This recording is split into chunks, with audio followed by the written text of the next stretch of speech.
Bom, vou esperar o pessoal chegar para a gente tentar continuar com a nossa EBD, nossa Escola Bíblica Dominical.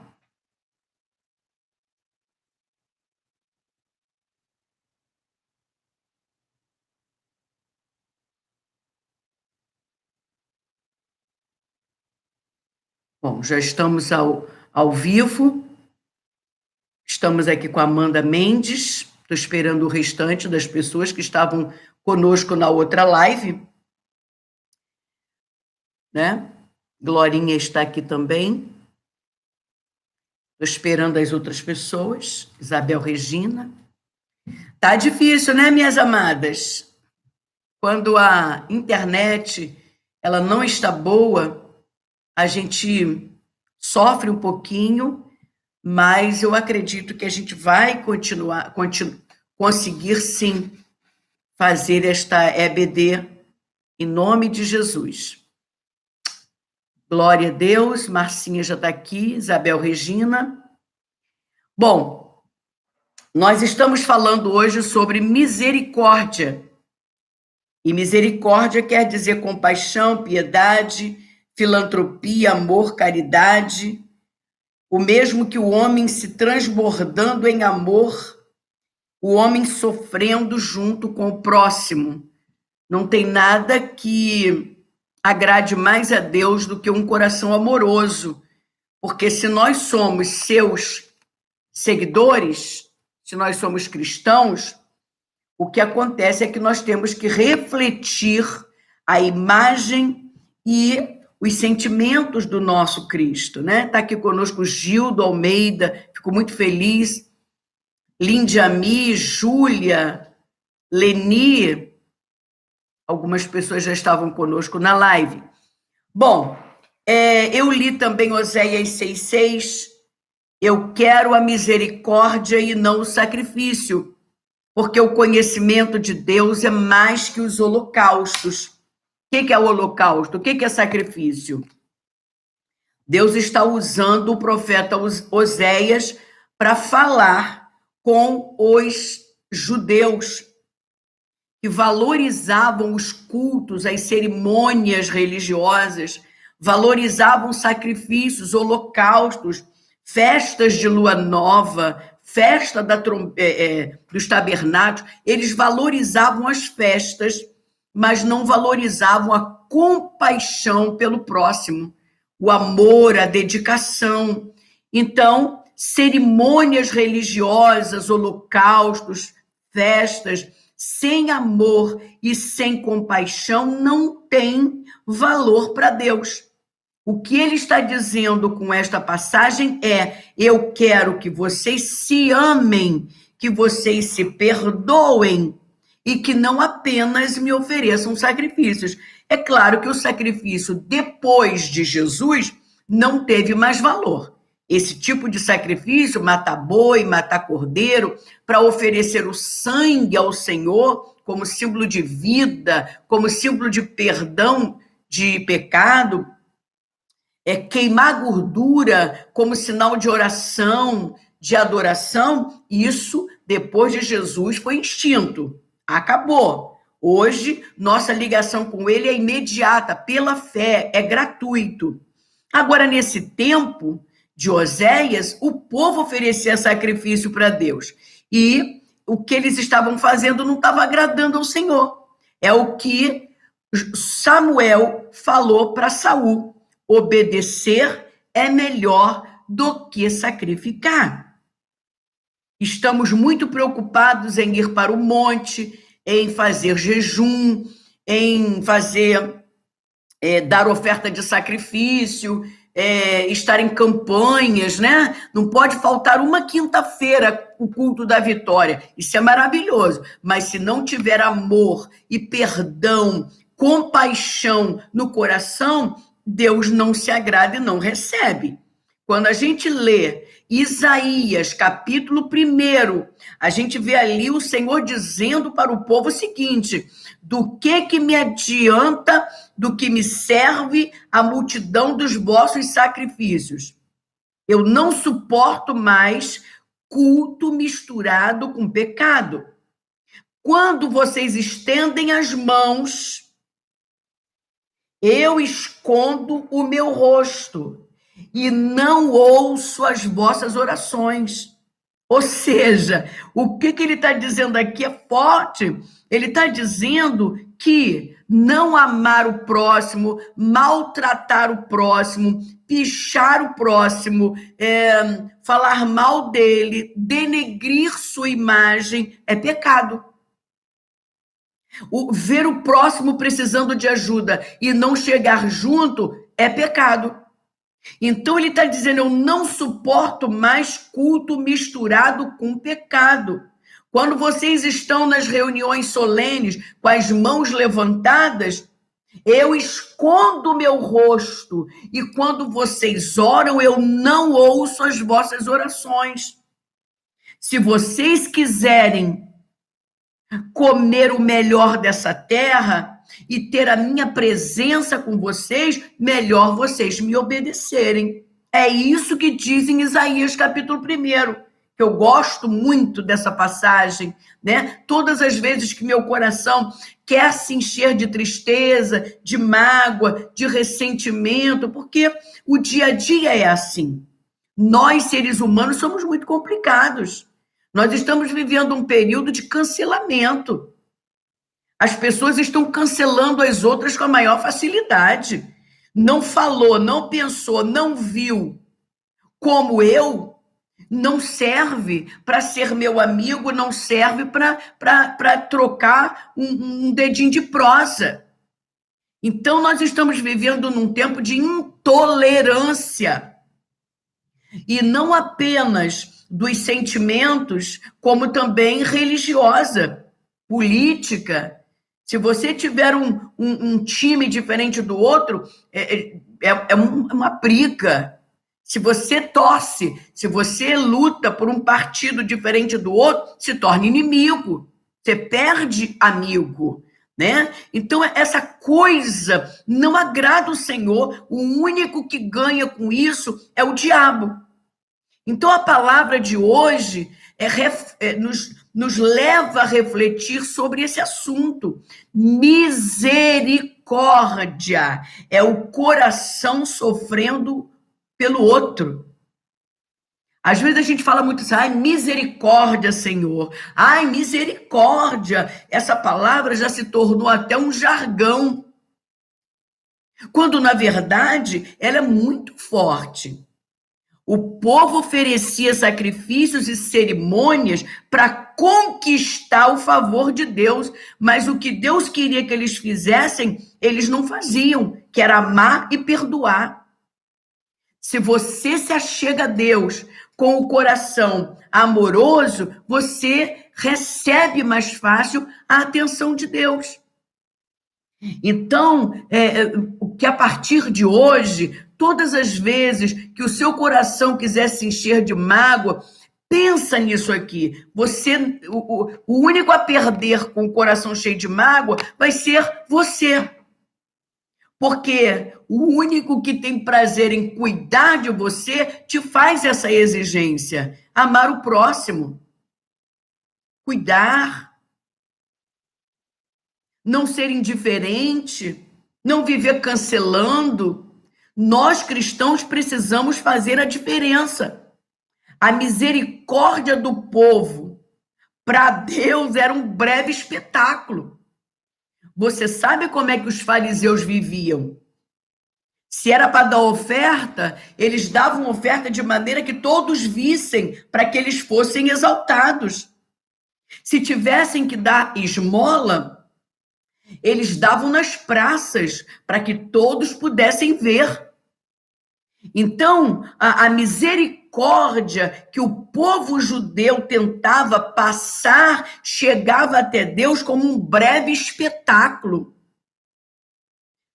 Que Deus nos livre de usar da filantropia, da caridade, como um meio de espetáculo, para chamar a atenção de Deus, ou seja, suas ofertas tinham o objetivo de subornar sua própria consciência. Sabe aquela pessoa que faz um monte de coisa errada, mas de repente leva na igreja uma boa oferta para ficar bem com Deus? Não funciona, com Deus não funciona. Pode até funcionar com o homem. Você picha, picha, maltrata, maltrata, maltrata, mas daqui a pouco você vai lá e dá uma caixinha de bombom. Para uma criança até que vale, para um adulto já não vale tanto, para Deus nem pensar. Então, que as nossas misericórdias não sejam como um espetáculo para Deus. E espetáculo é o que fariseu gosta de fazer. Porque fariseu eram aqueles homens que conhecia a Torá, que tinha a Torá decorada na mente, mas não no coração. O próprio Jesus disse: esse povo me louva com os lábios, mas o coração está longe de mim. Porque se eles estivessem diante de uma prostituta, eles a matariam apedrejada. Eles não seriam capazes de ter misericórdia por um leproso. Você está entendendo? Samaritano, então, eles nem queriam conversar. Aí a gente vê Jesus fazendo o que com a samaritana? Jesus para ali no poço de Jacó, em Sicar, para poder pedir água para uma mulher que era desprezada pela sociedade. Uma samaritana que tinha 5 maridos e o que estava com ela agora nem marido era. Nos dias de hoje, a mulherada está, escancarando e não fica tão mal na sociedade. Mas naquele passado, sim. Então, Jesus marca o encontro, sem ela saber, ali no poço, e conversa com ela. E para uma mulher considerada mulher da vida, Jesus se declara o Messias. Passa com os samaritanos 2 dias lá em Samaria e salva uma cidade. Então, esse Jesus maravilhoso é o Jesus que a gente tem que copiar. Diga-me com quem andas e eu te direi quem és. Você anda com gente maldosa, maliciosa, que fala mal de todo mundo, que puxa tapete, que denigre imagem, que mancha a honra das pessoas, você vai se tornar um igual. E Deus não se agrada. Então, as suas ofertas, as ofertas dos judeus tinham por objetivo subornar a sua própria consciência. Graças a Deus, aqui na igreja nós não temos gente assim.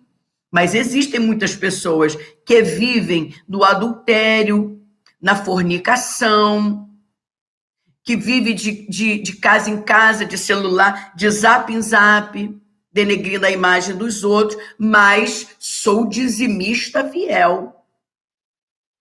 Todo culto da ceia eu estou ceando.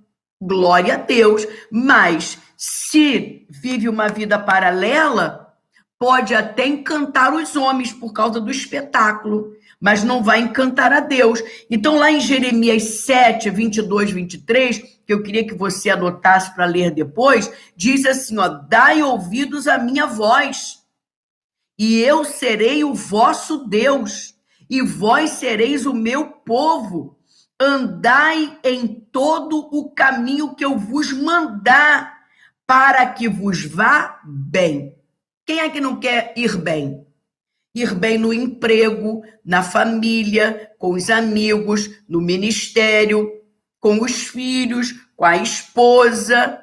Quem não quer ir bem? Financeiramente, emocionalmente, psicologicamente. Quem não quer ir bem?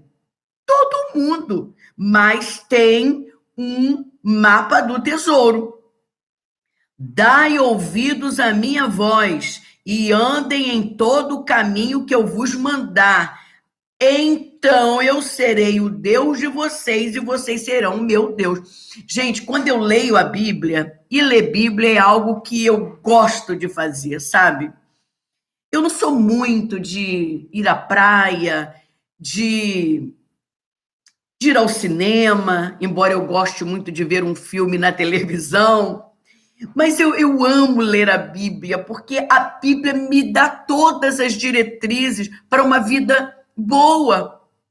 Ainda que haja isolamento, pandemia, vírus, bactéria, ainda que haja tudo isso, mas sabe, a palavra de Deus, ela nos torna tão plena, tão nos torna, né? Tão plenos, que a gente realmente, se bobear, não sente falta de nada. É verdade. E está dizendo aqui, meu irmão, você que quer ter uma vida abençoada, você que quer ter uma vida próspera, que tudo te vá bem, ouça o que Jeremias está dizendo no capítulo 7. Dai ouvido à minha voz. Andem em todo o caminho que eu vos mandar andar. Então vocês serão meu povo e eu serei o vosso Deus e vocês irão bem na vida de vocês. Eu quero isso para mim. Eu não sou uma pessoa que quer muito, não. Não. Sabe, esse negócio de ter milhões no banco e ser muito famosa, eu não corro atrás disso, não. Porque tudo em exagero nos deturpa, nos estraga. Quando você é muito famosa, o restante é tudo réis mortais. Quando você tem muito dinheiro, você começa a se tornar um pouco egoísta e só pensa no material. O gostoso é você ter o suficiente para ter uma vida digna, sabe? E ser sempre dependente de Deus. Eu quero seguir, eu quero servir, eu quero ser uma discípula de Jesus, principalmente no ato do amor ao próximo. Eu não sou melhor do que vocês, vocês não são melhores do que eu, vocês passam por problemas igual a mim. Existem pessoas mais difíceis de amar, existem pessoas mais fáceis, né? Eu acho que eu não usei o plural certo. Existem pessoas que a gente tem facilidade em amar, em perdoar. E tem outras que a gente tem mais dificuldade. Mas isso é um exercício contínuo. Olha, passando pela recebedoria, que é a coletoria de impostos, né? Onde ficavam lá os publicanos cobrando impostos, Jesus estava passando por ali e viu um homem chamado Mateus e lhe disse: segue-me. Aí Mateus se levantou e seguiu Jesus, foi até a casa de Jesus. E Jesus recebeu ali muitos publicanos e pecadores. Presta atenção. Jesus não está recebendo na casa dele gente nobre que tem alguma coisa para dar em troca. Não, Jesus levou para casa dele, pessoas que a sociedade rejeitava. Pecadores. Quem são os pecadores? Vive na prática do pecado. Quem são os publicanos? Os cobradores de imposto que cobrava imposto, mas tirava parte deles. Gente de baixa qualidade. Jesus leva para a casa dele, e eles se sentam à mesa para poder comer com Jesus, porque Jesus aproveitava de todas as situações para poder falar do seu amor, evangelizar. E quem é que estava ali por perto? Fariseus. Porque fariseus é esse, gosta de uma fofoca, quer encontrar um pezinho para poder falar. E aí eles viram para os discípulos de Jesus e disseram assim: por que o vosso mestre está comendo com esse tipo de gente? Por que Jesus está sentado à mesa com esse tipo de gente, publicano e pecador? Os discípulos nem precisaram responder. Jesus, ouvindo, disse-lhes: não necessitam de médicos os sãos, mas os doentes. Ide e aprendei o significado de misericórdia, quer e não sacrifício, Porque eu não vim chamar justos, eu vim chamar pecadores ao arrependimento. Eu não vim chamar gente que se acha. Eu vim chamar gente que depende, que precisa de mim. Então, quando a gente vê no nosso meio pessoas com o dedinho apontado, vendo o defeito de todo mundo, ele está dizendo assim: eu sou perfeito. Então, se é perfeito, não precisa de Jesus. Jesus não veio para ele. Você vai encontrar essa passagem em Mateus 9, do 9 ao 13. Gente que vê pecado em tudo, gente que fala mal de todo mundo, a mínima coisa, ele é incapaz de inocentar aquela pessoa. A pessoa pode até estar errando, mas ele justifica a pessoa. Sabe isso? Coitado, ele está fazendo isso porque ainda não tem o conhecimento. Puxa, ele está fazendo isso, mas será que eu estou tão certo e ele está tão errado? Não há isso na cabeça de um fariseu. Na cabeça de um fariseu é lei. Não cumpriu a lei, está fora. E Jesus não aceita esse tipo de gente.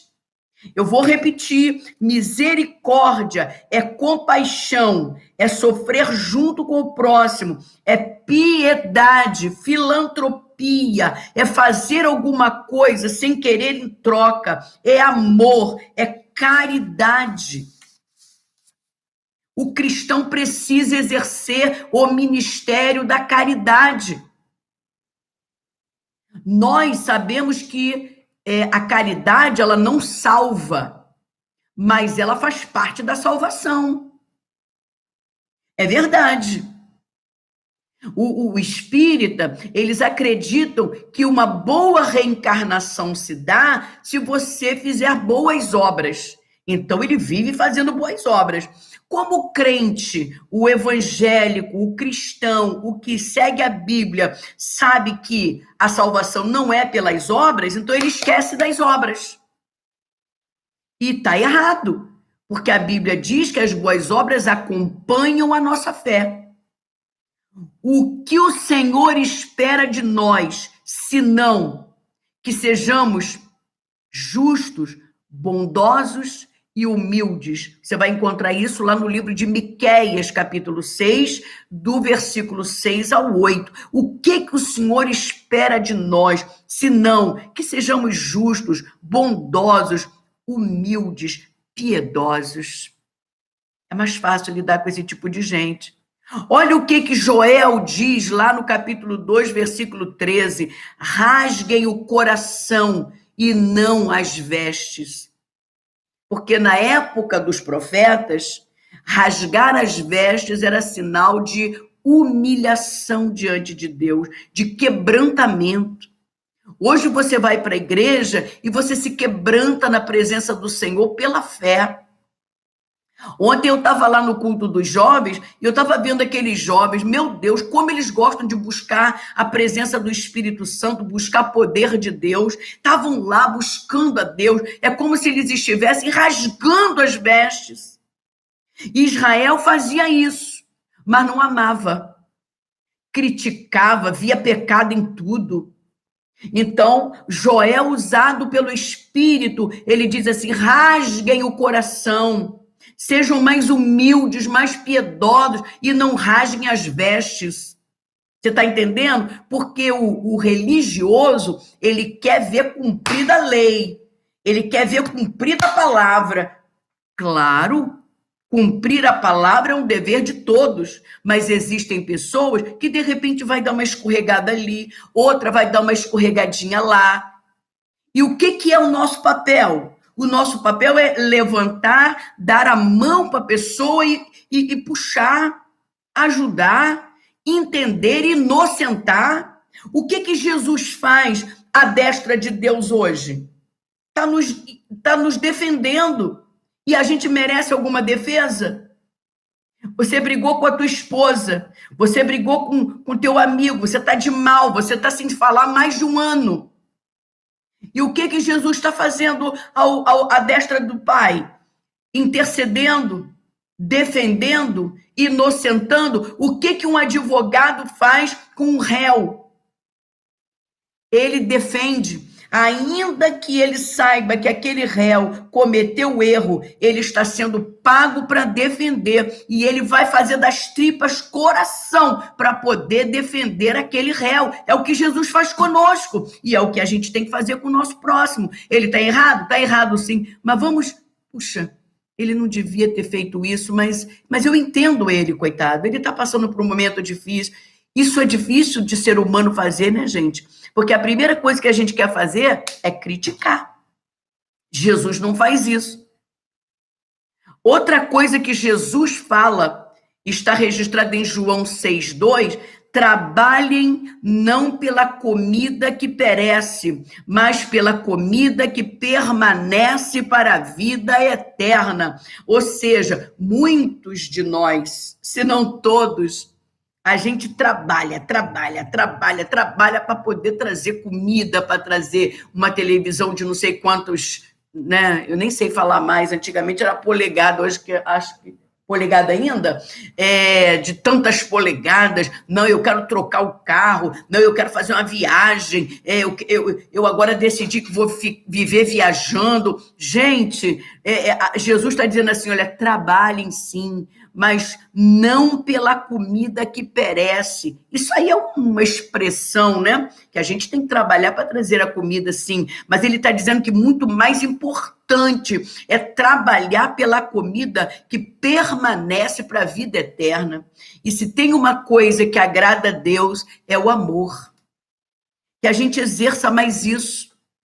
Jesus, em Mateus capítulo 12, passando pela seara num sábado, seus discípulos com fome colheram espigas e as comeram. Eu quero acrescentar, eu quero reforçar essa palavra, sábado. Porque no sábado os judeus não faziam e até hoje continuam não fazendo nada. Não pode varrer uma casa, não pode fazer um omelete, entendeu? Porque a partir do momento que você pega o ovo e você tem que bater o ovo para poder fazer um omelete, ali já é um trabalho. E no sábado não se trabalha. Olha como é que o povo entendeu o sábado. E então Jesus está passando pela seara com seus discípulos e eles estão com fome. O que eles fizeram? Colheram algumas espigas e começaram a comer. Ou seja, colher significa trabalho. Vendo os fariseus, porque fariseu está em todos os lugares, eles estão nas espreitas para ver o que você está fazendo para poder te apontar o dedo. Aí eles disseram, teus discípulos fazem o que não é lícito no sábado. Aí Jesus lhes respondeu, porque Jesus tinha as respostas assim, ó, na ponta da língua para defender o inocente. Ele disse assim, se vós soubesses o que significa misericórdia quero e não sacrifício, vocês não condenariam os inocentes. O Filho do Homem, até do sábado, é Senhor. Eu acho essa frase linda. Vocês estão condenando inocentes, porque vocês estabeleceram o padrão de santidade do jeito que vocês quiseram. O padrão de santidade, o padrão de justiça é maior do que o padrão da misericórdia. E isso não vai com Jesus. Por quê? Errar, todo mundo vai errar, mas a misericórdia é a grandeza, porque o fulano errou, mas eu tenho misericórdia, eu tenho compaixão dele. Entendeu? É o que diz lá em Tiago 2,13. A misericórdia é para quem tem misericórdia. Quem não tem misericórdia, quando precisar de misericórdia, não vai encontrar. Porque a misericórdia triunfa sobre o juízo. O que Jesus, através de Tiago, está dizendo? Que a misericórdia está aqui e a justiça está aqui. Ser justo demais e não ter misericórdia não agrada nem a Deus. Olha que coisa forte. Jesus chegou para eles e disse assim, olha, vocês estão condenando inocentes. A lei diz que não pode colher espigas no sábado, mas eles estão com fome. Então, é justificável sim, não condenem o inocente. E outra coisa, o Senhor, o Filho do homem, é Senhor até do sábado. Então, quando a gente fica assim com. Eu já fui muito assim, sabe? De ter o padrão da santidade aqui. Então, quando a gente tem um padrão muito elevado, qualquer coisa que a gente fizer, o povo vai cobrar. Ué, como é que ela está fazendo? Você está entendendo? Deus não é adorado por cerimônias externas. E sim, quando os homens se perdoam, quando os homens se suportam e não se consideram melhores do que ninguém. Olha só, Deus não é adorado por cerimônias, cultos, congressos, festas, ida ao monte, jejum prolongado, ofertas imensas. Ele não é adorado com isso se não houver amor e não houver perdão. E pior ainda, quando fulano se acha melhor do que ciclano.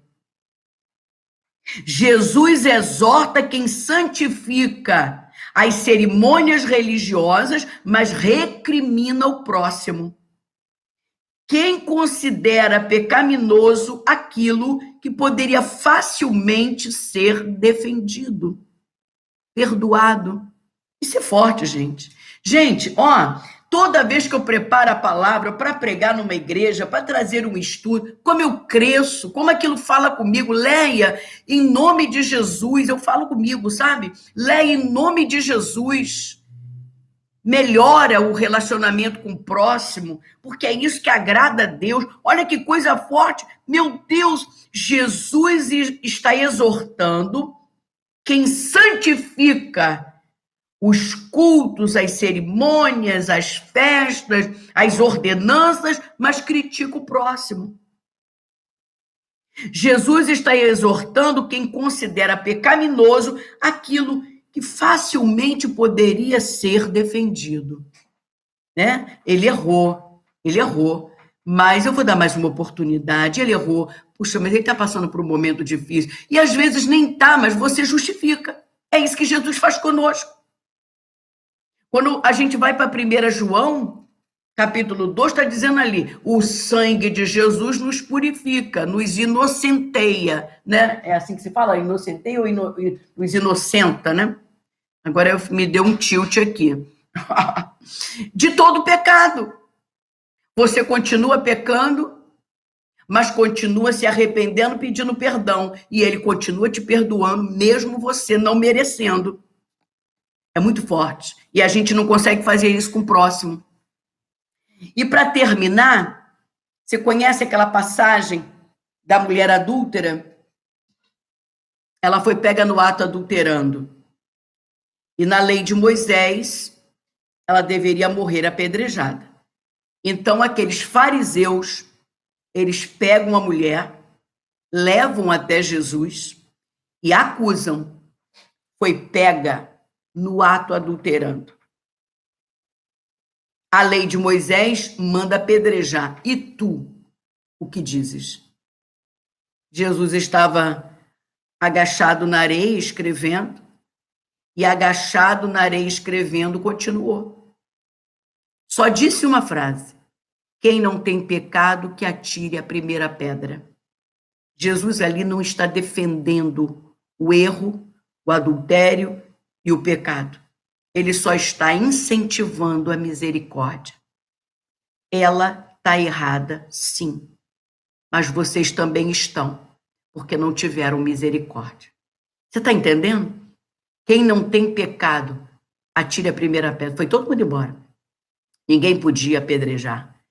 Aí Jesus vira para ela e diz, onde estão os teus acusadores? E ela diz, foram embora, Senhor. E tu, o que vais fazer comigo? E Jesus disse, se eles que são maus não te apedrejaram, muito menos eu. Vai em paz, não peques mais. Coisa linda. Que coisa linda. Sabe, ontem eu estava conversando com a Jéssica no aniversário da Leila e ela me maravilhou com algo que ela me disse. ela está com um processo injustamente na justiça de uma pessoa que, sei por que cargas d'água, fez o que fez com ela. E é claro, ela se defendeu, sempre em oração, e o papel da Leila como ser humano, e até apoiada pela palavra, ela poderia se dar bem nessa situação em cima desse homem infeliz. Porque infeliz é gente que não é feliz. Gente feliz não faz o que ele fez com ela. E aí ela virou para mim e disse: pastora, eu poderia fazer isso, mas Deus disse para eu perdoá-lo. Eu vou virar essa página. Deus, o que é isso? Ela fez igual Saul, sabe? Deus permitiu que Davi estivesse na caverna onde estava Saul aliviando o ventre. Ou seja, naqueles momentos particulares, né?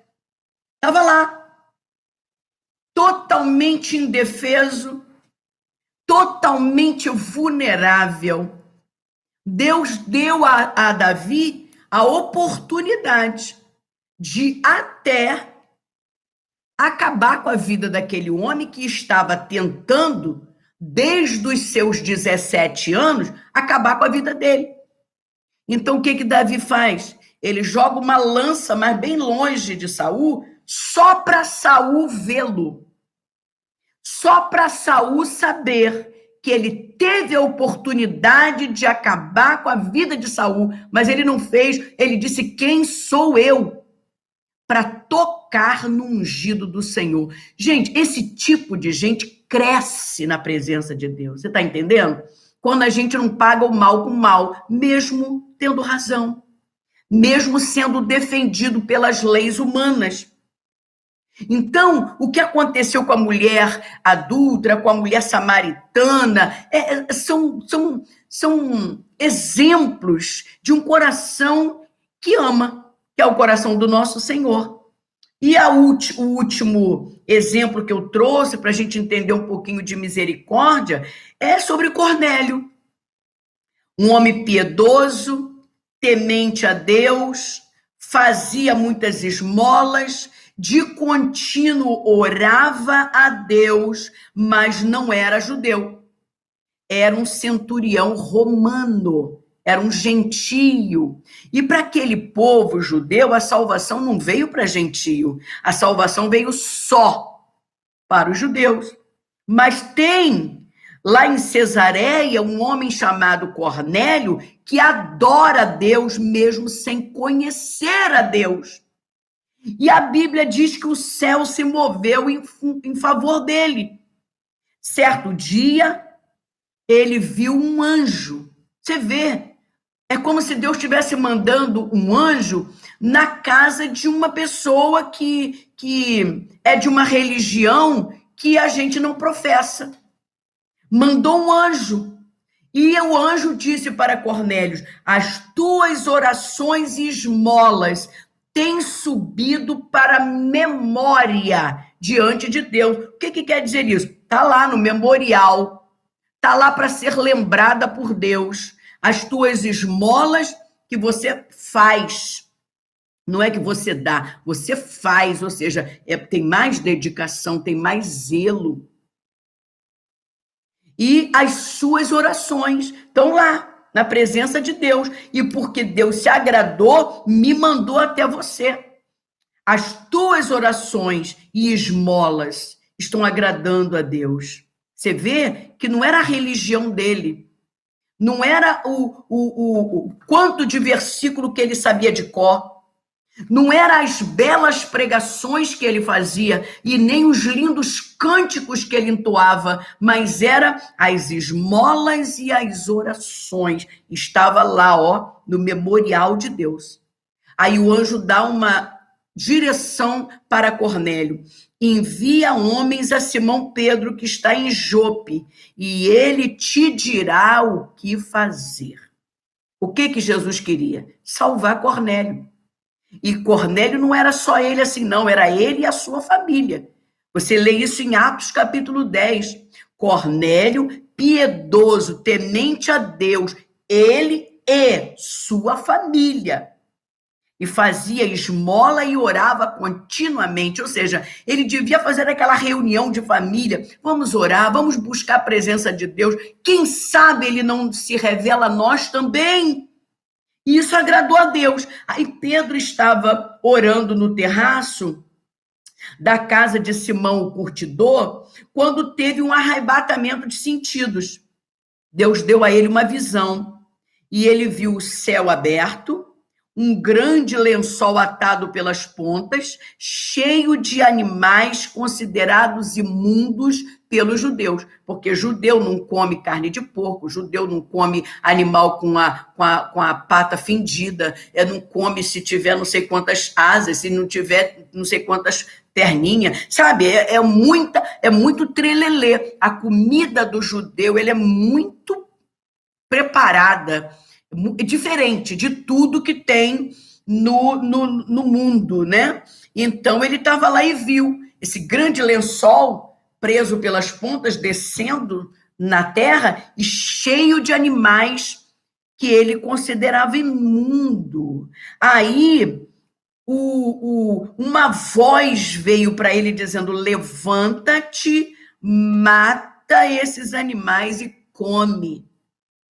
Por causa dos rudimentos, por causa da lei, por causa de toda uma formação religiosa, Pedro diz para a voz: de modo nenhum, Senhor, porque nunca comi coisa imunda. E eu acredito mesmo que Pedro talvez estivesse pensando: Deus está me testando. Porque lá na lei diz para eu não comer. Agora eu ouço uma voz e eu sei que essa voz é do meu Senhor, porque eu convivi com ele. Quem está falando é Jesus. Então Pedro diz: olha, eu convivi com ele, eu conheço essa voz, mas ele está mandando eu comer uma coisa que a lei diz para eu não comer.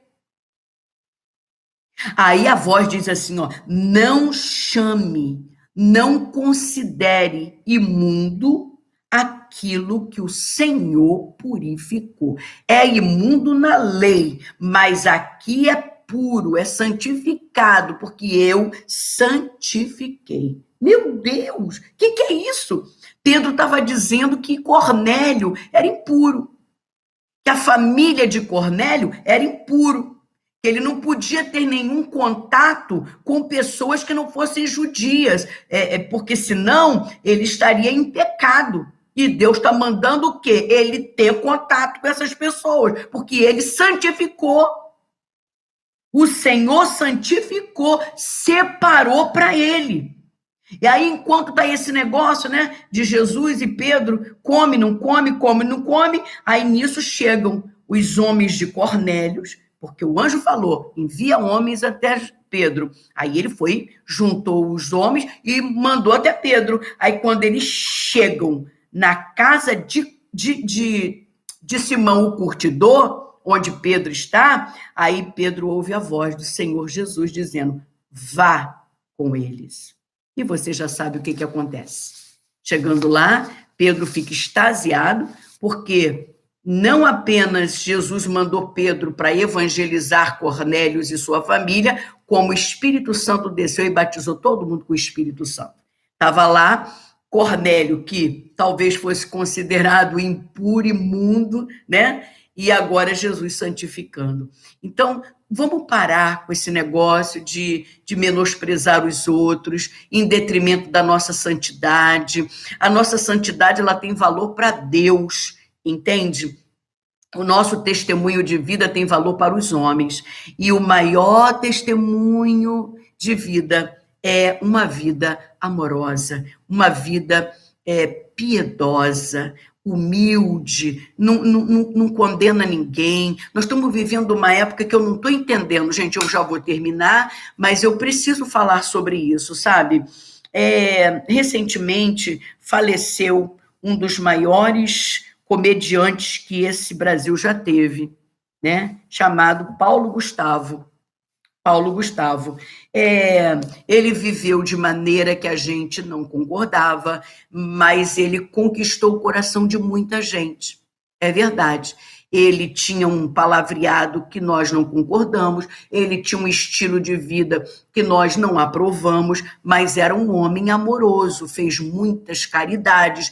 Não quer dizer que isso vai salvá-lo. Se ele não teve um encontro com Jesus, que é o único caminho, verdade e vida, a gente não pode garantir um paraíso, a gente não pode, mas a gente também não sabe dos particulares das pessoas. Então, quando eu vi pessoas na internet brigando, sabe? Crente brigando com não crente e falando do futuro desse rapaz, a gente olha e vê como que falta amor no nosso meio, né?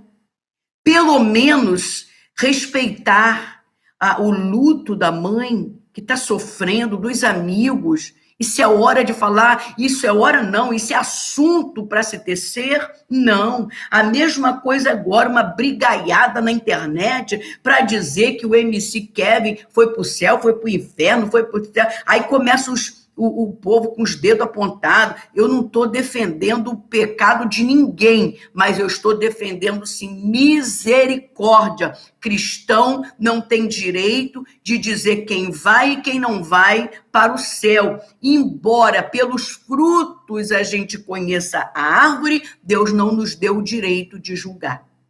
Tá bom, gente? Em nome de Jesus, a nossa igreja ela é conhecida como a igreja do amor. A gente sabe receber bem quem nos visita. Nós estamos agora com um trabalho de consolidação na nossa igreja, coisa espetacular, na liderança do nosso pastor e do diácono Denilson. Todas as pessoas que estão chegando para a nossa igreja, elas passam por uma consolidação. São 4 domingos conversando com 4 líderes da igreja, dentre eles a pastora Leia e o pastor Sérgio, para a pessoa conhecer melhor o direcionamento que Deus tem dado para a nossa igreja, conhecer um pouco mais os pastores, conhecer a direção da igreja, né?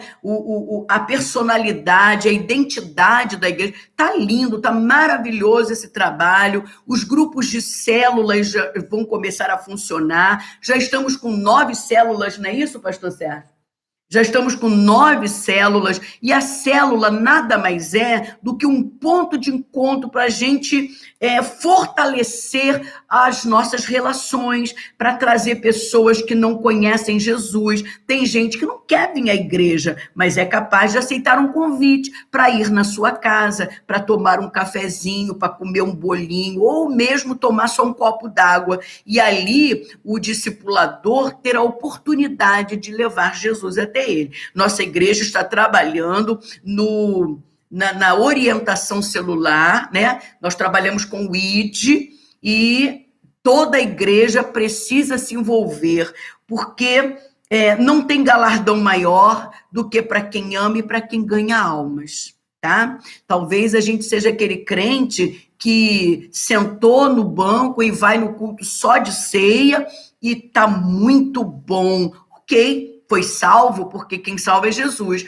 mas galardão é pelo nosso trabalho para Jesus. Então, se envolva com as células, procura uma célula próxima da sua casa, fortaleça o trabalho da sua igreja, sabe? A igreja cresce quando os membros estão juntos, atrelados, de mãos dadas, e a gente precisa entender isso, que não tem um trabalho mais bonito na igreja do que ganhar almas, né? Falamos aqui no início, cerimônias religiosas sem amor, sem compaixão, não tem valor para Deus. Vamos tornar os nossos cultos mais valiosos, levando vidas para ouvirem falar de Jesus e receberem a oportunidade de receberem Jesus como Senhor e Salvador de suas vidas. Hoje à noite, a Nova Jerusalém se reúne mais uma vez ali na freguesia, Avenida Paranapuã, número 16, para um culto evangelístico, mas vá com o coração aberto, um coração amoroso, um coração perdoador, porque você vai sair de lá totalmente diferente. Aquilo que está faltando no seu coração, na sua vida, na sua casa, na sua família, Deus há de acrescentar, tá bom? Obrigada pela presença de vocês e um beijo no coração. Tchau!